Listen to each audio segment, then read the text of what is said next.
Well, welcome and thanks so much for watching. I'm Mike Gillespie, and I am joined by the CEO of the Port of Corpus Christi, Kent Britton. Kent, welcome.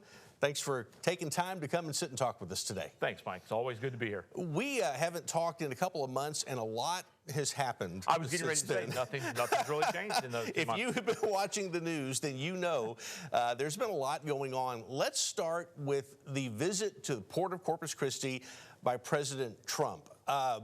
How did that come about? What was your big takeaway with all of that? Yeah, so, you know, it's interesting. We have a lot of connections with our federal government, right, both through our federal delegation. So our two senators, Congressman Cloud, we work with other congressmen on both sides of the aisle because we have lots of initiatives that require bipartisan support.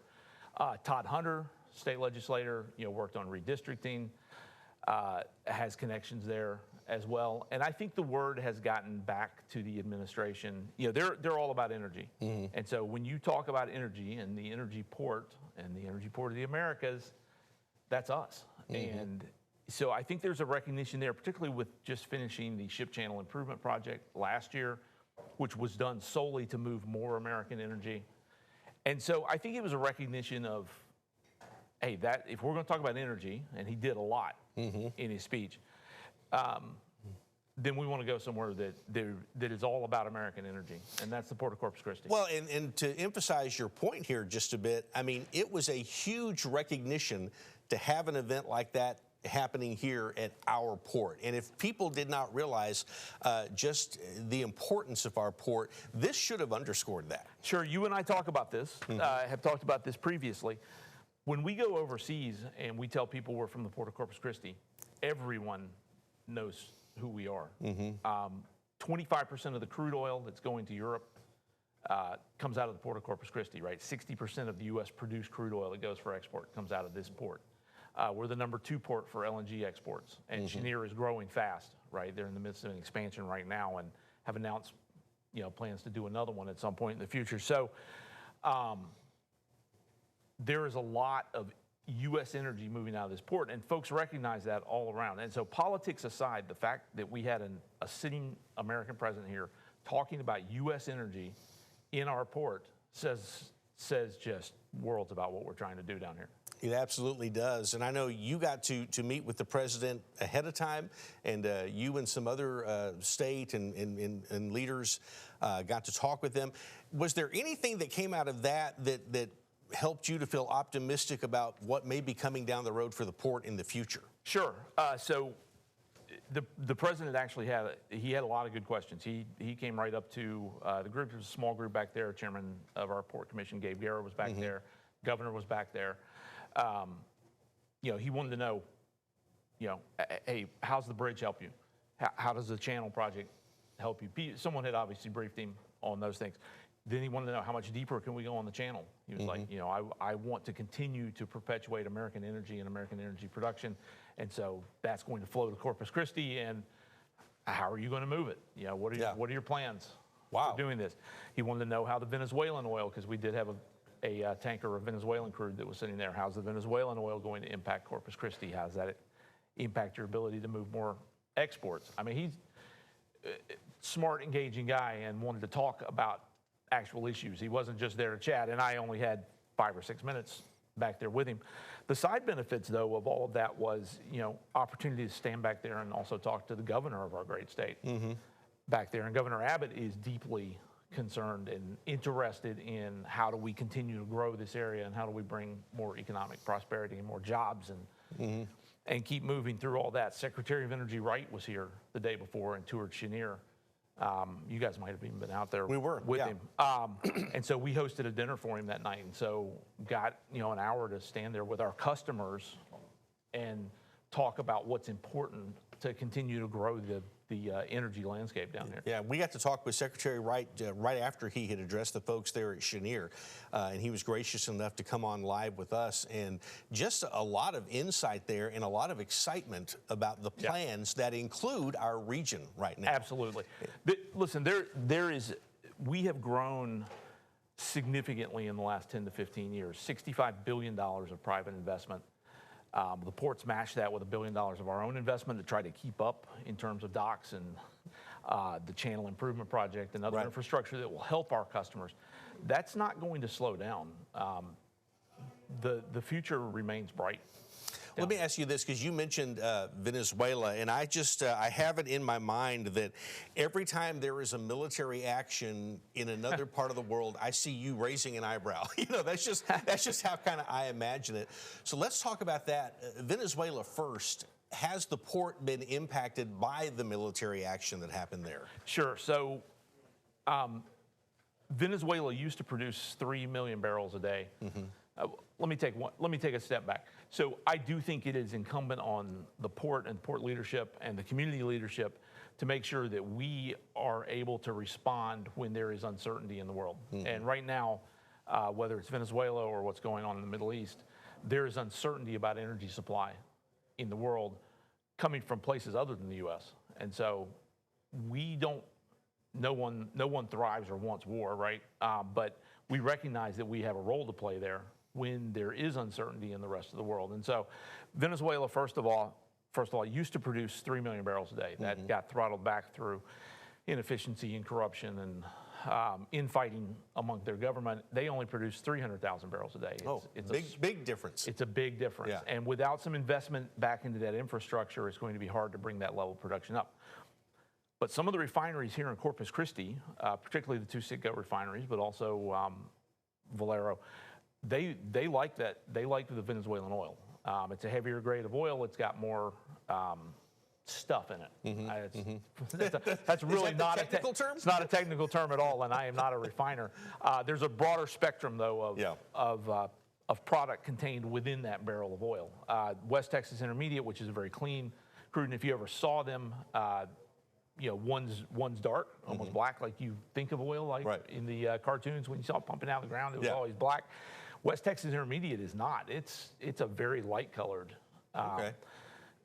crude, and that's reflective of the fact that there's not some of this heavier stuff in the Texas crude that is in the Venezuelan. But the heavier stuff is preferred. So every manufacturing plant, no matter what it is designed to run with a certain spec of feedstock. Yeah. The Citgo refineries in particular, because they were previously owned, you know, within kind of that Venezuelan conglomerate, were designed to run on Venezuelan oil and feedstock, and they run great on it. I think they'll be very, very happy. As less West Texas gets processed into the refining complex here, then that just makes that available for export. So overall, the Venezuelan is going to be good for the port. Going to be good for the port as well, but it creates other issues. They'll produce more byproduct like pet coke, which we have to be able to move out of our bulk terminal. Yeah. So there are lots of things that are attached to it that we have to think through and make sure we're able to handle. And what's happening in Iran? Any kind of direct impact on our port? So huge short-term impact. So this very well could be the biggest month in terms of tonnage that our customers have ever had. If you talk to our customers, as far as crude exports going out, remember, there's now uncertainty around Middle East supply and true physical uncertainty, right? Because ships can't move through the Strait of Hormuz. So you've got 200 VLCCs, which are the biggest class of oil tankers out there, fully loaded already and just sitting out there on the water. So short-term impact, somebody needs to fill that gap because they were loaded and they were supposed to go somewhere. They didn't get to go somewhere. So now somebody's got to make up that production. And there are people who want that. U.S. is doing that, of course. And so it's going. Once that conflict is resolved, though, then we'll probably see a dip in movements out of here because those VLCCs that are sitting out on the water are going to eventually make their way to their destination. But you're geared up to meet that short-term impact. So our customers, we're you would say we're long on tankage and short on pipelines. So our pipelines are mostly full. So we'll reach a capacity of kind of 2.4, 2.5 million barrels per day. There's a lot of storage here, though, and there's plenty of terminal capacity. So as long as there was oil in the tanks waiting for it, you've still got the regular supply of 2.4, 2.5 million barrels a day that can come down the pipeline. Our customers are ready in the short term to adapt to that. All right. Let me, not long after President Trump's visit here, there was another announcement made about a refinery that's going to come to Brownsville. Give me your take on that, because that surprised me a little bit. Probably not you, as someone who's in the industry. You've probably heard talk of this. Sure. So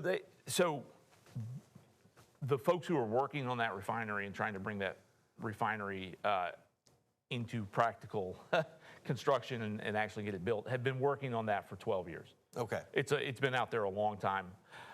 We'll see. Having big name investors behind it and having the U.S. government supportive of it actually might push it over the finish line and get it there. Building refineries in the U.S. is tough, though. So this is supposed to be a clean refinery. So in addition to different ways of processing the feedstock and what comes out of it, they also need a carbon capture solution, which doesn't exist down there yet. So that'll need to get built out. Permitting for refineries is notoriously long and difficult in the U.S. If this administration wants to help them out, that's good. But Port of Brownsville is an interesting port to look at. So they're really positioned where the Port of Corpus Christi was 15 years ago. Yeah. They've got a deep water ship channel, which they've got permits to dredge deeper, and they've got a lot of land. We don't have near as much land anymore. We've built out, as I said, $65 billion of investment in the last 15 years. I think Brownsville's poised to do some good things. And we have a Texas Ports Association. We also have a Gulf Ports Association.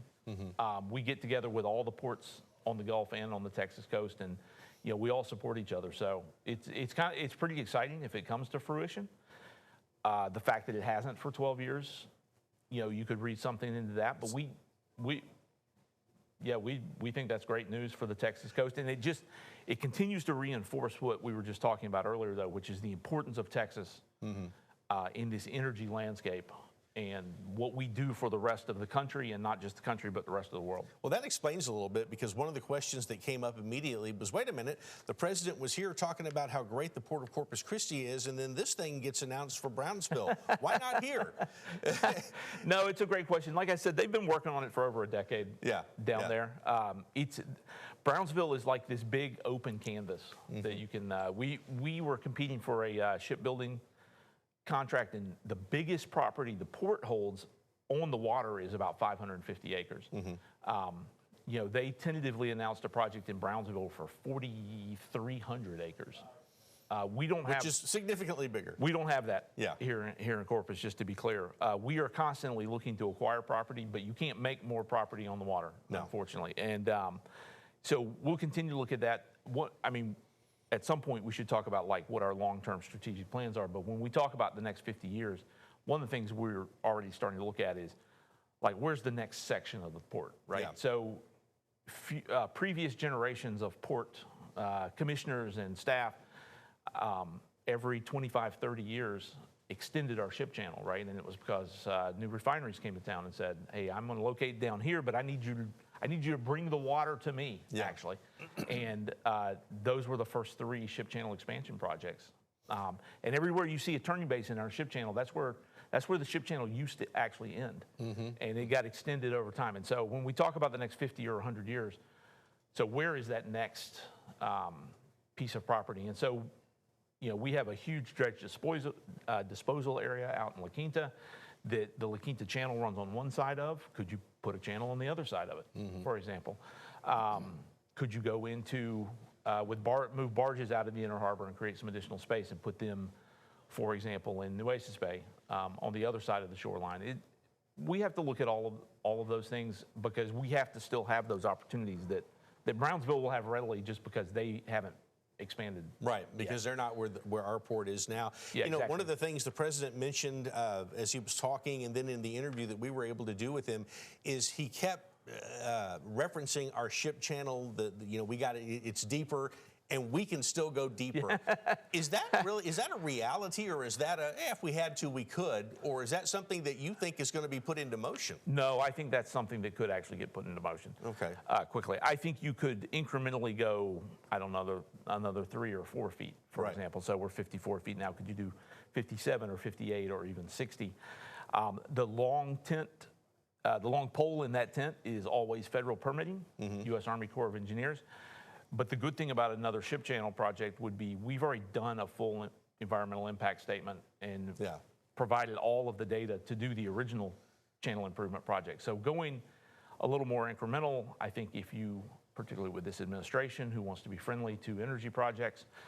If you could get some of that permitting streamlined, no, I think that's a very real possibility. All right. And every bit you go deeper allows, particularly if you go to Ingleside, which is where the two export terminals are that handle VLCCs, which are the really large ships. They're not fully loaded now at 54 feet. At 54 feet, they still only put 1.6 million barrels out of 2 million that they could possibly. So they could go heavier. So they could go heavier. And so there would be a real advantage to that. And then we have to start looking at, because we have been talking about a new turning basin on the Inner Harbor, which would be just right outside the where the old bridge used to sit. So kind of think right around the Lexington, kind of in that area. Could you bring VLCCs into the Inner Harbor as well and load them at terminals in the Inner Harbor, which would make the folks in the Inner Harbor more competitive? We're going to look at all those things. Our primary job, you and I have talked about it before, is non-federal sponsor of the ship channel. So that is our job, is to look at how do we make that ship channel better. Can we make it a little wider between Ingleside and Port Aransas, for example, so that Cheniere could pass those really large liquefied natural gas carriers side by side? Because right now they can't. It's one-way traffic. Well, so still a lot of possibility there. There are. And that's why these discussions are happening. Yeah, and so, when you talk about getting, we do some money through our own, we charge a fee to our customers to use the ship channel, dock at docks, provide security services, those kind of things. And we generate about $100 million a year in free cash flow. And everybody goes, wow, $100 million a year, that's awesome. But when you talk about a ship channel deepening project like that, it's going to be somewhere between $500 million and $1 billion. Yeah. So you have to have some help. Right, which means the federal government has to step in. Right, so the federal government, going to happen. Because you always have the option to move faster on ship channels by paying for it yourself and then asking for reimbursement later. Well, it's a lot of money. Yeah. And so, so we're looking at all of those options, and we are always looking at how do we make the ship channel and the port complex better for our customers. Yeah.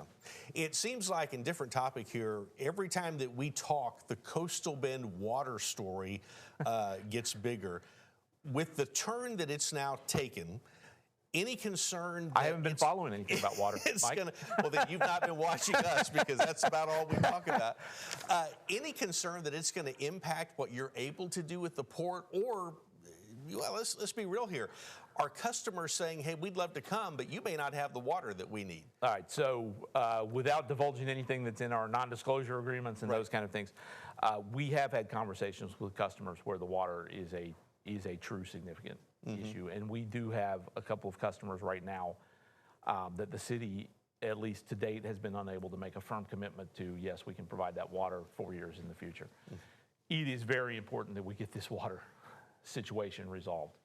A lot of kudos to Peter and his staff for continuing to progress potential options around groundwater. This week I thought was huge by the council agreeing to let them negotiate a deal for water out of the Corpus Christi Polymers desal plant. There's a desal plant already on the Inner Harbor, 90% constructed, that really can be brought online in a year probably. And that option has been available to the city for multiple years. And so I'm glad that they are now recognizing that there is 9 to 14 million gallons per day. And that's if the Corpus Christi Polymers plant starts up. Right now they're in a pause in construction, and so that water actually could be bigger than that from a desal plant that's already sitting there. So I think the city is taking those steps, right? And then you have to look at large-scale desal, whether it's the city's Inner Harbor plant or something at Barney Davis or the NRA's plant at Harbor Island, because long-term, I mean, you've been living here for a while. I've been living here for a while now. Droughts are, this drought, although it's more severe than the others I've seen in my 13 and a half years here. Drought happens. Drought happens here, and if you look at the history of Corpus, drought happens here regularly.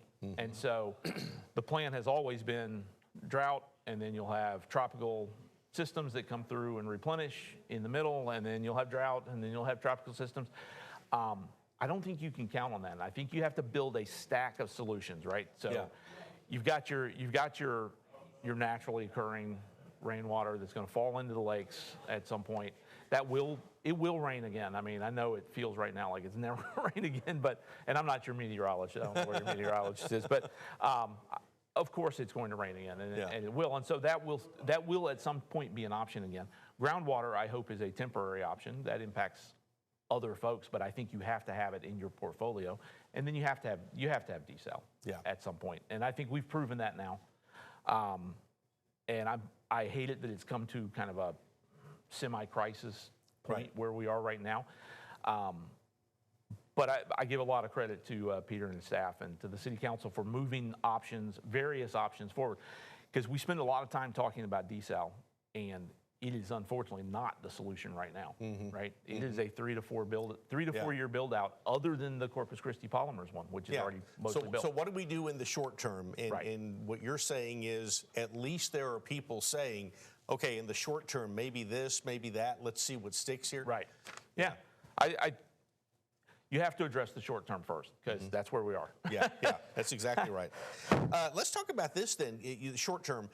You mentioned before, we have talked before about the fact that in this job as the CEO, you are a steward of the Port of Corpus Christi. You have an obligation to be looking down the road for the men and women that are going to follow you, so that when you leave the port, it's in a better position than it was when you got there. That's kind of the thing we all look at.